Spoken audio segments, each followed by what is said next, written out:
गाउँ सहर सारा गुन्जाउने यो हो radio Sanvi 96.4। Radio Sanvi 96.4 megahertz को यो हो दैनिक सन्ध्याकालीन प्रस्तुति कार्यक्रम सवाल जवाब।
नमस्कार, हार्दिक स्वागत बा रेडियो सान्वी 96.4 मेगाहर्ज के प्रस्तुति कार्यक्रम सवाल जवाब में। कार्यक्रम सवाल जवाब के साथ उपस्थित हो चुकल बानी हम कार्यक्रम प्रस्तोता मुकलेश गदी।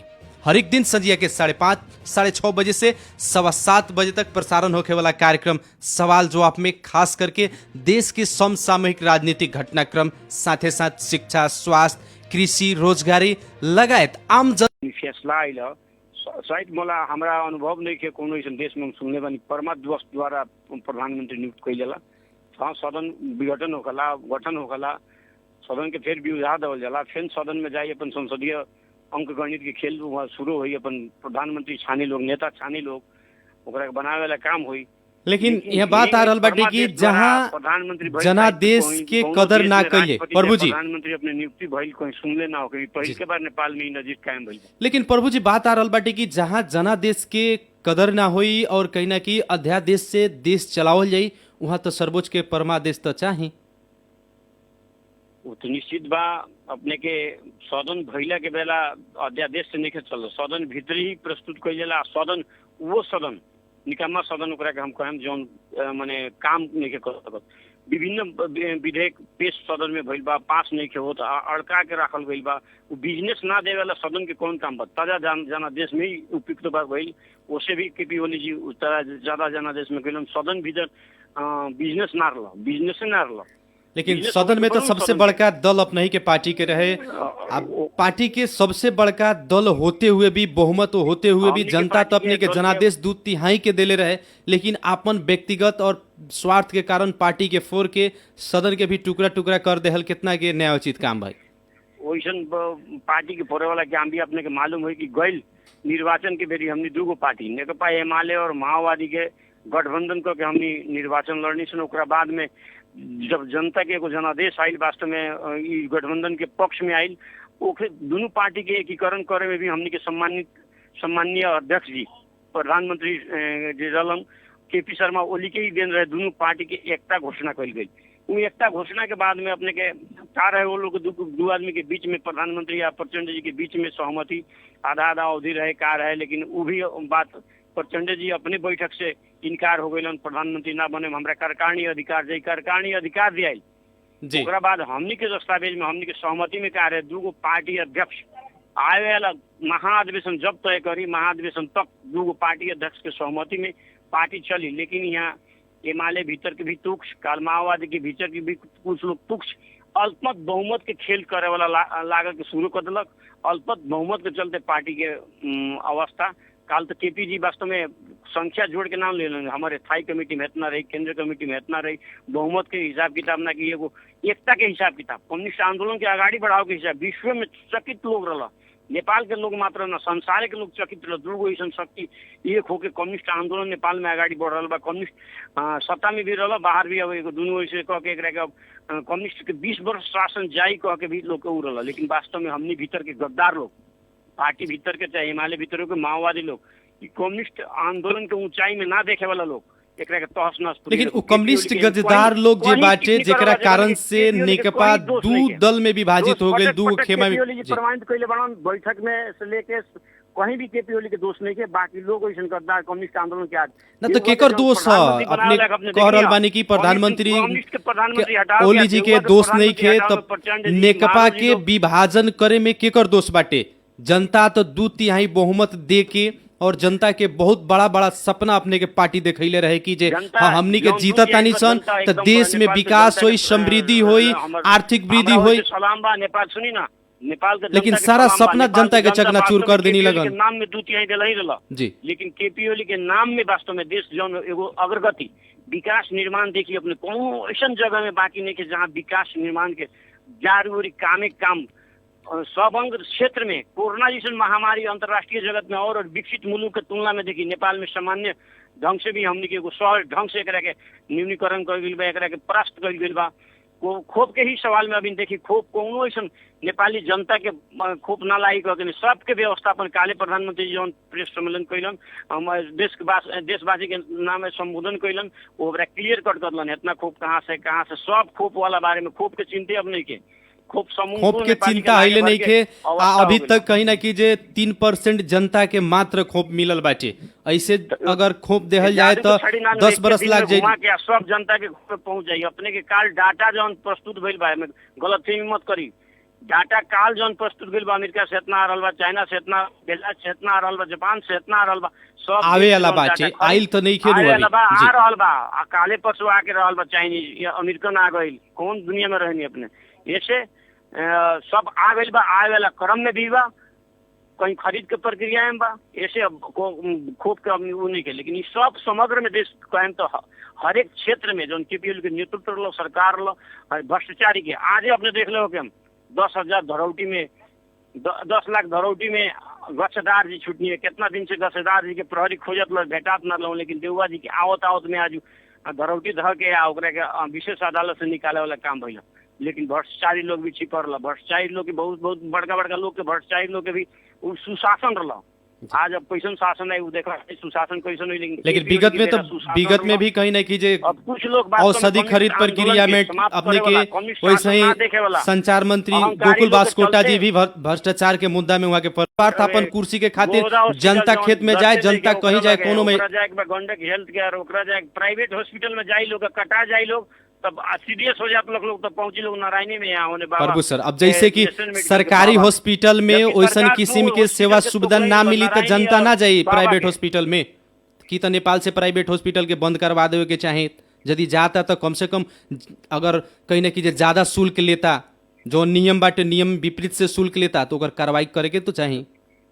तो बहुत ऐसा अपने के ज्ञान होगा कि चाहिए कि नेपाल सरकार ओकरा के ना देखला, प्रदेश सरकार देखला, प्रदेश सरकार के कर प्रदेश सरकार बा कहाँ नेपाल में, बाकी नेपाल से बाहर बा, संघीय सरकार के कहीं ना कि अंतर्गत बात की सरकार से बाहर बाटे, प्रदेश के जिम्मा बा, अधिकार बांट फांट बा, कौन स्थानीय देखता, कौन प्रदेश देखता, केंद्र सरकार देखे वाला एक यहाँ नारायणी हॉस्पिटल है, कम से कम इतना सरकार बाइन तो अपने इतना याद। नारायणी हॉस्पिटल के बात होता कि नारायणी हॉस्पिटल में जोन व्यवस्था होके के चाहे वो तो व्यवस्था नहीं खे, कम से कम राखे के पड़ल। नारायणी हॉस्पिटल मात्र संघीय सरकार देखेला, तो संघीय सरकार देखेला ठीक बा, हमनी के मानता नहीं सन, लेकिन नारायणी हॉस्पिटल में वैसन किस्म के व्यवस्था तो नहीं खे, एकदम टूटन। नारायणी हॉस्पिटल ही रहा कि कोरोना के सवाल में से लेके और आज जनरल जोन उपचार हो रहा जनरल के लिए भी नारायणी, और उसके बाद में कोरोना में सबसे अच्छा योगदान पूरी नारायणी बनैले, बाकी इतना आदमी छटपटा के मरल बाटे। अच्छा, हमनी के प्रसंग के बदले के चाहम सन, जैसे कि अभी देश के जौन अवस्था आयल बाटे और खास करके 3.5 वर्ष के जौन अवधि बाटे, 41 महीना जौन कहीं ना कि जे केपी शर्मा ओली जी अपन नेतृत्व कैनी, सरकार चले नी, वो 41 महीना के अपने कैसे याद करे के चाहे? वो काल के दिन में मौजूमदार लोग रहे जी, मौजूमदार के शासन भी वैसे नहीं के भइल, पंचायत में राजा लोग शासन कैलक, ओमे भी नहीं के भइल, बहुदलीय व्यवस्था भी 10-15 बरस चलल, 20 बरस, ओमे भी नहीं के भइल, संघीय लोकतांत्रिक गणतंत्र में पहिलका प्रधानमंत्री देश में आज जौन 3 वर्ष 5 महीना के शासन कैलन, जनता के सही अनुभूति, जनता राष्ट्र के जो अग्रगामी पुर्या वाला, विश्व में नेपाल के चिन्हावे वाला, विश्व के विकसित रूप के मुलुक के दायरे में पहुंचाए वाला जन अभियान अगाडि बढ़ल वास्तव में ई नेपाल के छवि, नेपाल के जौन समग्र जनता के एगो अनुभूति होगला, जनता के एगो गर्व होके वाला काम, नेपाली के गर्व होके वाला काम वास्तव जौन देश में एगो विकास निर्माण अगाडि जौन देश अगाडि जौन अग्रगति में बढ़ रहत रहल ओकरा के अवरोध करके वास्तव में सांसद द्वारा, जनता द्वारा न संसद द्वारा, परमादेश द्वारा प्रधानमंत्री बनावे वाला काम भइल बा। उससे भी कार्यकर्ता में उत्साहित, जनता में उत्साहित, उ सब कोई पोले के पहुंचल हूँ। वहाँ तो सांसद लोग ना रख, जनता रख, जनता सांसद लोग के तो बातें है ना, वो तो जनता उत्साहित बा, जनता उत्साहित भइला के चलते गइल वास्तव में जनता की पार्टी के अपने के कार्यकर्ता प्रति के उत्तरदायित्व जौन निभैल हन ओके चलते जनता खुशी बा, ओके चलते गइल। लेकिन केपी शर्मा ओली जी के बहिर्गमन से, सत्ता बहिर्गमन से अपने के पार्टी के भीतर में जितना खुशी बा उतना तो बाहर तो नहीं खे। उसे पार्टी भीतर के गद्दार लोग खुशी बा, नेकपा एमाले भीतर के गद्दार जौन गद्दार लोग शेरबहादुर देउवा के प्रधानमंत्री बनावे में अपन भूमिका खेलक, जगह जगह लागल, परमादेश लियावे में भी न्यायाधीश लोग के, प्रधान न्यायाधीश के सबके घर घर दौड़ल, रात जात लख लोग, कन्विंस करत लख लोग, बात पहुंचावत लख लोग, चाहे गतिविधि कैलक लोग, चाहे सिग्नेचर कैलक लोग, वैसन गद्दार लोग खुशी बा। नेपाली जनता आज पूरा नेपाली जनता दुखी बा। वास्तव में अग्रगमन तर्फ राष्ट्र बढ़ रहल, विकास के गति अगाडि बढ़ रहल, सुशासन में एकदम जनता अनुभूति करत रहल, ई सब के वास्तव में आज देउवा जी के पटक पटक सरकार देखले बा। देउवा जी प्रधानमंत्री रहल बा तो का भइल बा, दरबार में बुझावे वाला काम भइल बा, सुशासन नहीं खे, ये अनेकों काम देखले बा। ओके चलते जैसे कि प्रभु सर वास्तव में ऐसे जनता दुखित बा, जनता खुशी नहीं है। अब जैसे कि नेकपा के जौन विवाद रहे, खास करके नेकपा एमाले के अभी के जौन दूगो माने पक्ष बाटे, जेकरा कारण से एगो पक्ष के कारण से कहीं ना कि जे अपने गोड़ में अपने कुल्हाड़ी मार गई बाटे, 2/3 के बहुमत के सरकार है, कहीं ना कि बहिर्गमन भइल बाटे। नेकपा एमाले भीतर कोनो पक्ष विपक्ष नहीं है, 2-4-5 आदमी के झुंड बा, पक्ष विपक्ष कहल जाला। काल 2-4 आदमी 23 आदमी बाटे, पार्टी फोर के गइलन, 40% माननीय फोर के गइलन, उ संख्या आज कहीं नहीं है कोई के लगे। 23 आदमी तो बाटे, जेकरा कारण से कहीं ना कि जे प्रधानमंत्री ओली जी के विश्वास के मत ना मिलल, जेकरा कारण से आज अभी के जौन अवस्था आइल बाटे, सत्ता से बहिर्गमन होके के पड़ल। ई तो सत्य बात बाटे, यथार्थ बात बा, एकरा के तो नकारल नहीं जा सकत। एकरा के जगह कहते भेन हमनी के पार्टी भीतर के कुछ लोग अब जौन ई विवाद आइल बाटे प्रभु जी, ई विवाद के कैसे रशिया में कम्युनिस्ट आंदोलन के ध्वस्त करे वाला गोरबाचौर रहे, वही में आज कुछ हमनी के माधव जी के नेतृत्व में कुछ लोग बाई हैं जी। अब जैसे कि ई जौन समस्या आइल बाटे, जे पार्टी के साथ गद्दारी कैले बाटे, ये लोग के मिले के संभावना कितने बाटे अपने लगन के नेकपा एमाले के भीतर? पार्टी भीतर ऐसा आदमी के तो ना रखे के चाहिए, हमर अपन बुझाई जी जी। ऊपर केंद्रीय कमेटी बा, हमनी के थाई कमेटी बा, नेता लोग के वही का करी वो अलग बात बा, लेकिन हमर बुझाई अनुसार एकदम गद्दार लोग के पार्टी में कोनो ऐसा जगह सम्मान ना देवे के चाहिए। और अभी के जौन सरकार बनल बाटे शेरबहादुर देउवा जी के सरकार, ई 1 महीना के भीतर में अभी जौन अवस्था बाटे, जैसे अपने के पार्टी के एकता होके की बात हो रहल बाटे, कार्यदल जौन गठन भइल बाटे, वो कार्यदल के भी कहीं ना कि निर्णय बाटे कि पार्टी अब एक ढीका होके आगाड़ी बढ़ो, एक होके। अब औचित्य नहीं लागत हमरा, कार्यदल के अब कोनो औचित्य नहीं है, कोनो खास औचित्य नहीं है कार्यदल का। उमे ठीक बा, कुछ लोग ईमानदार हुई तो वो अपन ईमानदारता निभाई, लेकिन कार्यदल के जौन काम लायक कार्यदल बनावल गइल ओकर औचित्य समाप्त हो गइल नु जी। लेकिन अभी के जौन तत्कालीन सरकार बाटे शेरबहादुर देउवा के नेतृत्व के सरकार के चुनौती का बाटे? रखे में आज तो फेन बिहान उहे पार्टी भीतर अवस्था है, उसे गद्दार लोग के बाहर रखलाई से पार्टी भीतर शुद्धिकरण हुई, पार्टी भीतर अनुशासन हुई, पार्टी भीतर नेकपा एमाले में आज समाहित भइल बा। ऐसे आए वाला दिन में नेकपा एमाले के फिर जनता वास्तव में सुग्री नेपाली समग्र नेपाल के जौन विकास में विकसित मुलुक के तुलना में है, दाजो में नेपाल के पहुंचाए वाला अभियान बा, एकरा के नेपाली जनता निमन से बुझ रहल बा। सुशासन जौन देश में कायम रहे, एकरा के सही ढंग से फिर के लेकिन नेतृत्व चाहिए एक बेर, ओसे जनता नेकपा एमाले के ही पक्ष में सूर्य में आवे वाला दिन में जौन निर्वाचन हुई बा, एकरा बाद भी कहीं ना कि जे अपने लगन के जनादेश जनमत इतना दी जनता अपने लगन के विश्वास लाग रहल बाटे, एकदम निश्चित बा।